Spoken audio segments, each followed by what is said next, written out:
Welcome back to another deep dive. Today, we're cracking open excerpts from Swami Vivekananda's book, Raja Yoga. hmm And this isn't just some casual read, is it? It's a pretty precise system of Indian philosophy.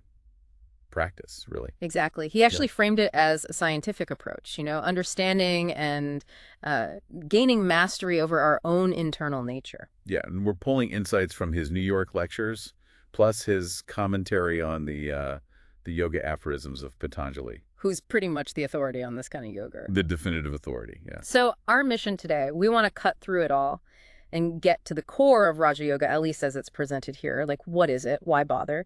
And crucially, how does it say you actually do it? Right. And prepare for some pretty surprising claims about human potential. It's definitely a path towards, well, liberation, ultimately. It's a system that demands, you experience truth for yourself, not just belief stuff. Exactly. You have to feel it, see it. And that's a great place to start, actually. Vivekananda kicks off with this bold idea. True religion, just like science, has to be based on direct experience, something you can verify. Right. Not just faith, not books alone. Something real. He compares it to science, astronomy, chemistry, whatever. Their conclusions rely on experiments, observations, things anyone can theoretically repeat and check. Yeah, science appeals to that universal experience. Yeah. But religion, he argues, is often taught just as theory. Believe this because I said so. And that, he says, is why there's so much conflict. No common ground of experience to stand on. But he's not dismissing religion at all. He's saying the foundation of all the major religions was this direct experience. Ah, okay. Christ seeing God, the disciples feeling God, Buddha experiencing truths, the Hindu rishis. They had these direct perceptions. That was the source. Okay, this is where it gets really interesting for me. He says this isn't just ancient history. It's possible now for anyone. He calls it a rigorous law of nature. If something happened once, it can happen again. It's repeatable, basically. Like a scientific principle. Precisely.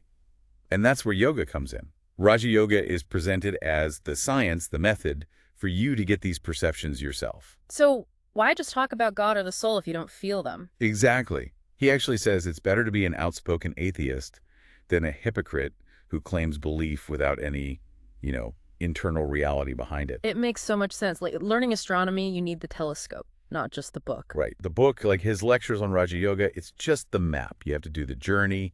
Practice is everything. Okay, so practice is key. If the goal is this direct perception, what's the ultimate aim? And where does this path begin? Well, the ultimate goal, which lines up with a lot of Orthodox Indian thought, is liberation. Freedom of the soul achieved through perfection. And Patanjali's system. It builds on Sankhya philosophy, but with some key differences. Yeah, a couple are highlighted. Patanjali's yoga includes a personal god, the first teacher. Sankhya is generally more impersonal, maybe admitting perfected beings, but not quite the same concept. Also, the yogis see the mind stuff, the chitta, as all-pervading, like the soul itself, the purusa. Sankhya doesn't quite see it that way. Got it.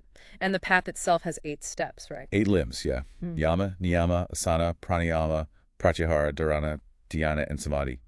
Non-killing, truthfulness, posture, breath control, concentration, meditation, superconsciousness. Sounds like a ladder. It does, but the source is adamant about the first two, yama and yama. The ethical restraints and observances. They're the foundation. Absolutely non-negotiable. Without establishing those first, none of the other practices, the postures, the breathing, none of it will work. They must come first. The moral bedrock. Like non-injuring applying to all animals, not just humans. Mercy shall not be for men alone. Yeah. And there's that really interesting one under yama, non-receiving of gifts. That one jumped out at me too. Why is that so important? Well, the reasoning is deep. It's seen as potentially making the heart impure, making you feel low, losing your independence, becoming bound or attached. Wow, so it creates kind of dependency. Yeah, a subtle bondage. It's seen as almost as bad as stealing because of that loss of inner freedom it can cause. That really puts things in perspective. Okay, so with that moral base set, the journey involves understanding who we really are, right? Versus who we think we are. There's that story, the God and the demon. Oh yeah, that story is crucial. It really nails the core problem. A sage tells both a god, Indra, and a demon leader that they are the self they're seeking.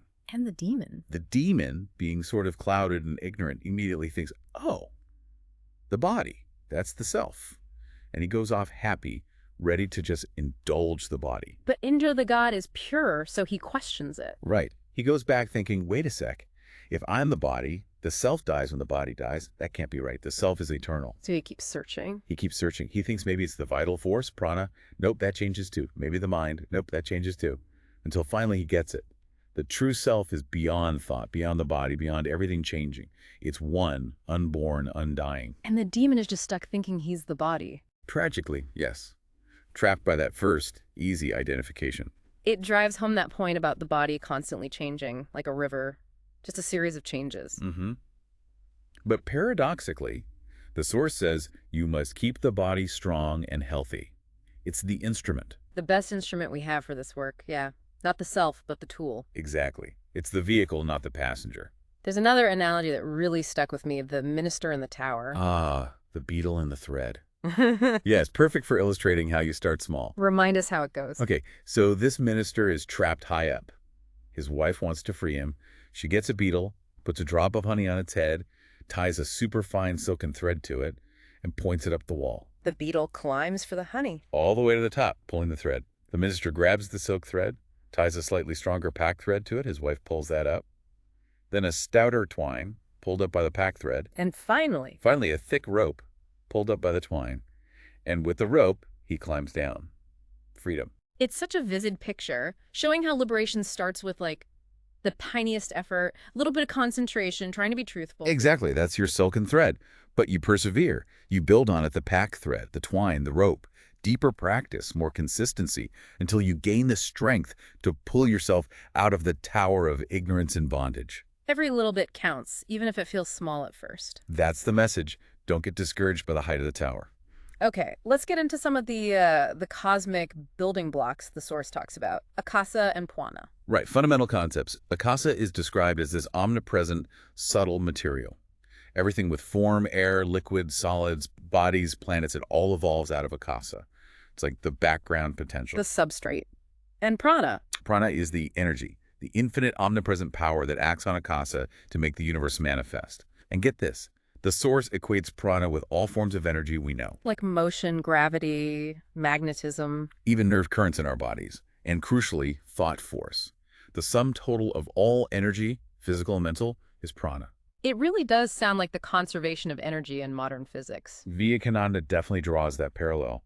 He says at the end of a cycle, everything dissolves back into Akasa and prana, and then it starts again. Which brings us back to pranayama, one of the 8 steps. So it's not just breathing exercises. No, not just breath, though breath is key. Pranayama means control of prana.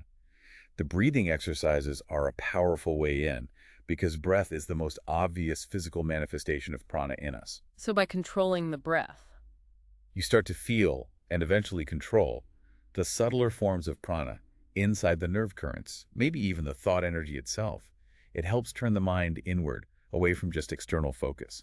So the universe is like this big ocean of akasa and prana. And we and everything else are like temporary whirlpools or eddies in that ocean.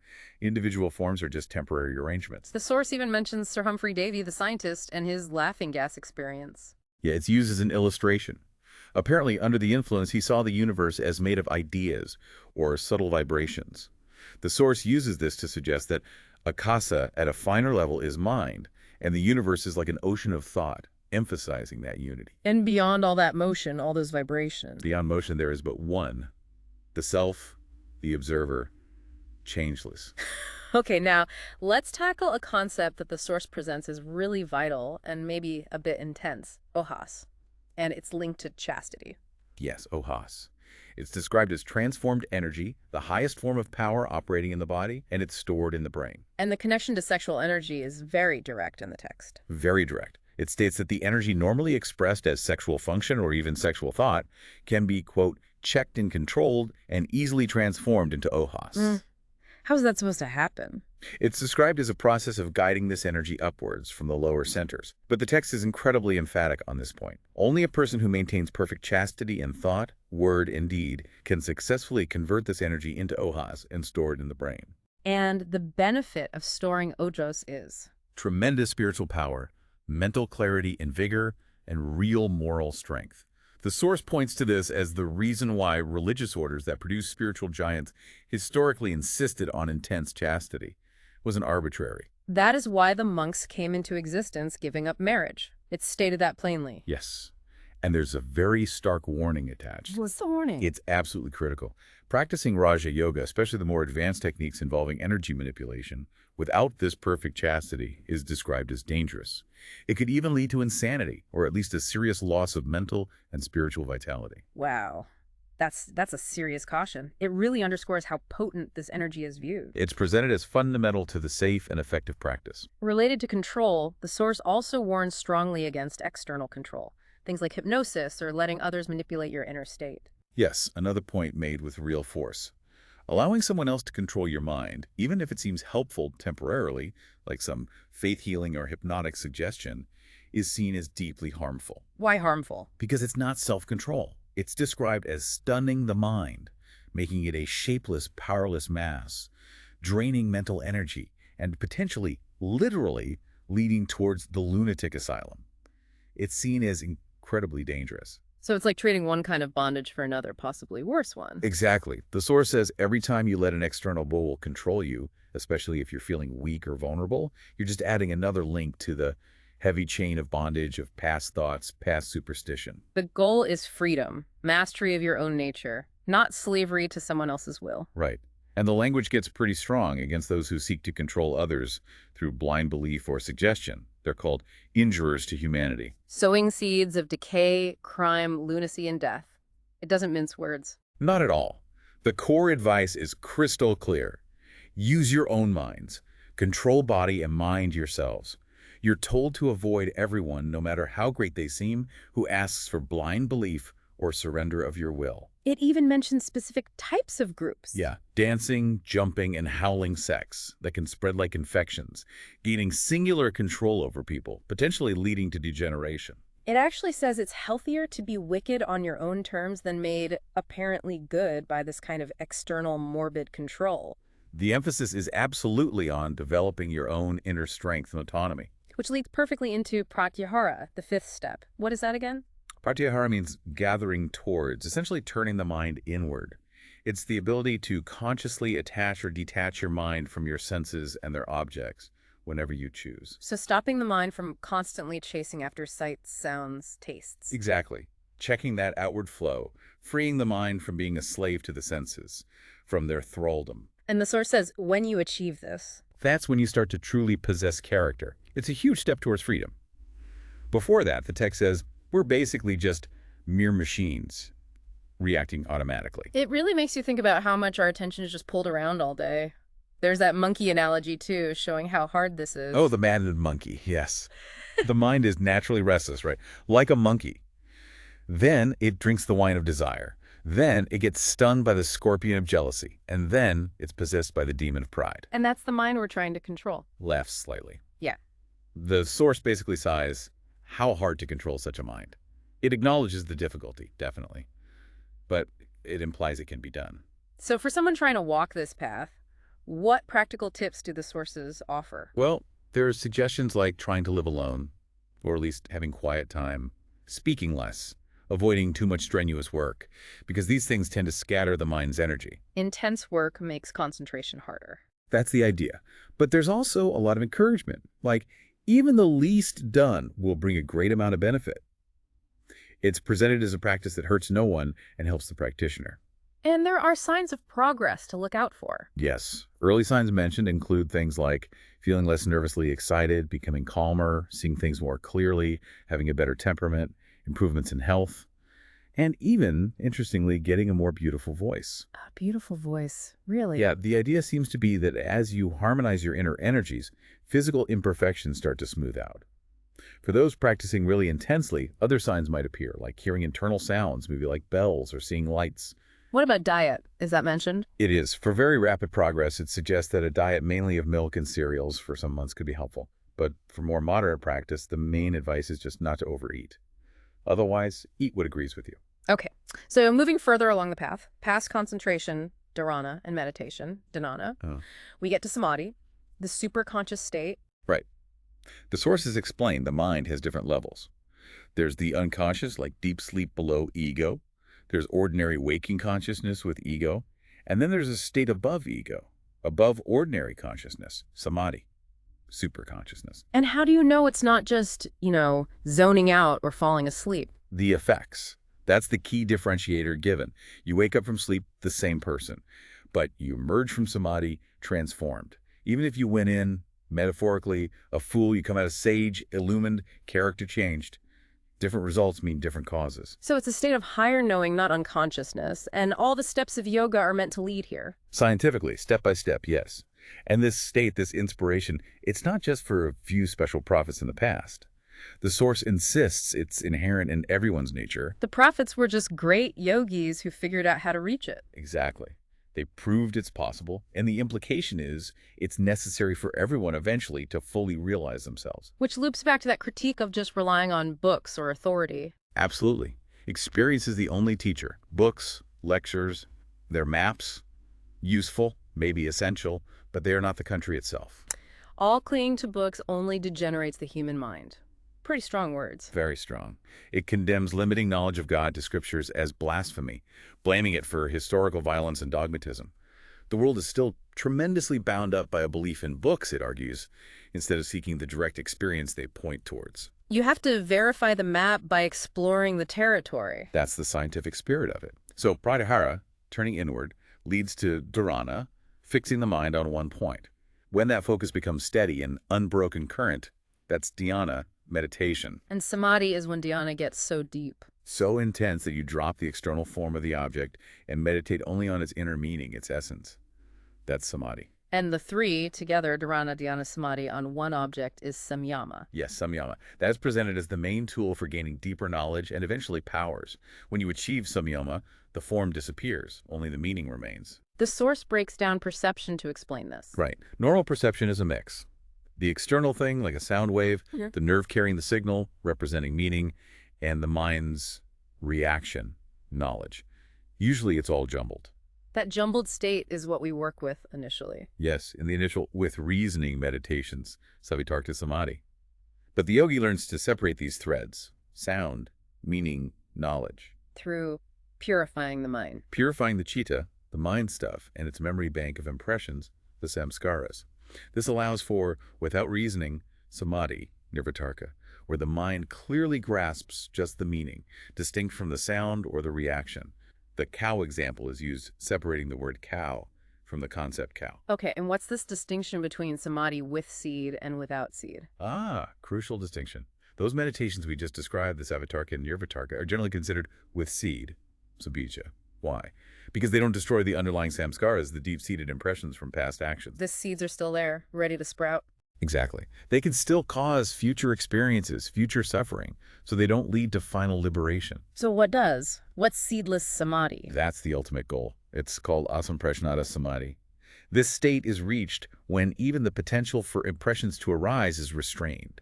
When all the seeds, all samskaras, are effectively controlled, burned up, almost destroy the mind, as the text puts it. Then the samadhi is seedless. No more seeds means no more cycle of birth-death experience. Right. No more plant of life growing from those seeds. It's described as being beyond knowledge, but not ignorance. It's higher than knowledge. Think of light frequencies. Some are too high for us to see, appearing as darkness, but they aren't the same as the absence of light. Higher than knowledge itself. And the purpose of reaching this state is to perceive the soul, the purusa, directly, as it is, in its own glory. Why don't we perceive it normally? Because it's covered up, mingled with nature, mind, body. The waves in the mind, the vrittis, and the underlying impressions, the samskaras, veil the soul. We see the reflection of the soul in these waves and mistake the reflection for the real thing. That's the I am angry, I am weak mistake, identifying with the waves. Exactly. But the soul's true nature is eternal, simple, immortal, indestructible. It is consciousness. It is existence. These aren't qualities it has. They are its essence. And yoga is the method to quiet the waves. To quiet the waves so the true nature shines through, sometimes by suppressing them directly, sometimes by raising one strong wave to overwhelm the others, fire eating fire, as one analogy goes. When the last wave subsides, the purusa is revealed. This brings us right back to the root problem, ignorance of vidya. Yes. Ignorance is identified as the source of all suffering. Its definition.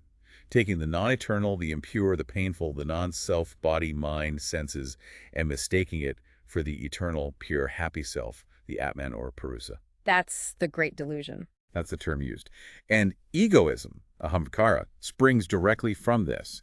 It's the specific act of identifying the pure seer, the purusa, with its instruments mind, intellect, senses. Saying, I am the mind, I am happy, sad. When really the purusa is unchanging, and it's the instruments that are changing. And our accumulated past actions and tendencies, the samskaras, are rooted in this ignorance and egoism. They keep sprouting as pleasure and pain. And the yogi's perspective on pleasure and pain. The discriminating person sees that both ultimately lead to more pain. Worldly happiness breeds attachment and craving, which leads to suffering when the happiness ends or isn't fulfilled. Never love in this world which did not know decay. Seeing through that brings vairagyam, renunciation. A natural detachment born from understanding the fleeting nature of it all. Giving up the attachment to this changing world allows the eternal to be seen. The cause of suffering is the junction, the identification between the pure purusa and changeable nature. Like Indra forgetting he was a god and thinking he was a pig, lost in the role. Perfect analogy. Nature itself, made of the gunas, sattva, rajas, tamas, exists for the purusa's experience and ultimate release. It puts on a show, basically, for the soul to learn from. And the core message is? You are never truly bound. Nature never had power over the real you. It was ignorance, mistaken identity that made it seem like you were bound and suffering. So we have to go through experience, but wake up to our true nature during it. Yes. Learn the lesson quickly. See the vanity of chasing things based on mistaken identity. Experience is the teacher, but its final lesson is about your inherent freedom. Okay, let's quickly touch on karma, gunas, tamadras. Karma first. The theory presented is interesting. Good or bad deeds don't change the purusa. They affect the mind. Good deeds remove obstacles to the purusa's inherent perfection shining through. Bad deeds put up obstacles. So perfection is already there. We just remove the barriers. Exactly. Like a farmer just opening a sluice gate to let water flow into a field. The water perfection is already there wanting to flow. Nature itself is pushing everything towards perfection. And the mind stores the desires, the samskaras. Controlling the senses helps stop new ones forming. Precisely. Guna, sattva, rajas, tamas are the basic qualities or substances of nature. Past and future are just different arrangements or states of these gunas. 10 matras. Those were the subtle elements. Yes, fine, undefined potential matter. Ordinary senses can't perceive them, but yogis can, like subtle light around people or emanations in holy places. Which explains why holy places might feel different. That's the idea. People gathering with good intentions fill the place with positive 10 matras, influencing others. The holiness comes from the people's practice and state of mind, accumulating there. The source also touches on that old science versus religion debate, matter first or intelligence first. It suggests both are just looking at different points in a cycle. Intelligence, matter, intelligence. Indian philosophy, it says, goes beyond both to purusa, the ultimate reality from which even intelligence borrows its light. The mind isn't self-luminous. No, it's an object. Purusa is the light source. Mind seems conscious because the purusa reflects on it. And knowledge isn't a quality of purusa, it's purusa's very essence. Okay, now. The chapter of powers, CDs. Sounds cool, but big warnings, right? Huge warnings. Patanjali lists them, like a scientist noting possibilities. But the source emphasizes, these are not the goal. They are major obstacles, temptations that increase bondage and suffering if you get attached to them. And samyama is the method for gaining them. Yes, applying that focused concentration, dharana, dhyana, samadhi, to different objects. Examples given include understanding animal languages, becoming invisible, knowing time of death, seeing distant things, understanding the body or cosmos. All through samyama on specific things. But one samyama is singled out as most important. Yes, samyama on moments of time and their sequence, because that brings discrimination. And discrimination is key. Absolutely critical. It's the wisdom to tell the real, purusa, from the unreal. Everything else, body, mind, powers, heavens. Misery comes from non-discrimination, from mistaking the unreal for the real. It gives you the strength to avoid getting caught up in identifying with the body or powers. Exactly. It allows you to see the difference even between things that look identical. It constantly reinforces the core truth. Purusa is pure, simple, unchanging. Everything else is a compound, changeable, not the real you. Identifying with the compound is the fundamental mistake. And mantrams, sacred words, are briefly mentioned as having power. Yes, tying into the power of sound, intention, and the mind. Finally, the appendix mentions agreement with other systems on a couple of points. Just that worship can be done sitting, and importantly, there's no law of place. You can practice concentration anywhere. The internal state matters far more than the external location. Okay, wow. We've definitely dived deep into Raja Yoga through Vivekananda's lens here. The core idea seems to be real spiritual understanding isn't belief, it's direct, verifiable experience. And yoga is presented as the science, the method to get that experience. We saw the need for that solid moral base, the concepts of energy control, understanding the mind versus the self. And the steps leading from concentration all the way to that superconscious state, samadhi. Understanding that suffering comes from ignorance, from mistaking the temporary for the eternal self. Freedom isn't something you gain, it's something you uncover. It's your inherent nature, just veiled. Raja Yoga offers a path to remove those veils. It promises not just powers, which are warned against, but real independence, the end of suffering, potentially available to anyone who does the work. Patient, dedicated practice. Ethically grounded practice. So let's leave you with this story from the source material. It really gets at the attitude needed. The yogi Narada sees a man meditating for ages, covered in anthills. Narada tells him, great effort, but freedom will take 4 more births. And the man just collapses in despair. Wow. Okay. Then Narada sees another man just jumping around, singing joyfully. And Narada tells him, freedom will take you as many births as there are leaves on that huge tamarind tree nearby. Millions of leaves, basically. And what does the second man do? He starts dancing with even more joy. He's just thrilled at the certainty of eventual freedom, no matter how long it takes. And right then a voice from the heavens says, my child, you will have freedom this minute. He got it instantly. Instantly. Yeah. That's powerful. So the final thought from the source is really about that attitude, isn't it? What does that story tell you about the power of unwavering hope? Joyful perseverance, focusing on the goal versus focusing on the obstacles, even when the path looks incredibly long and difficult.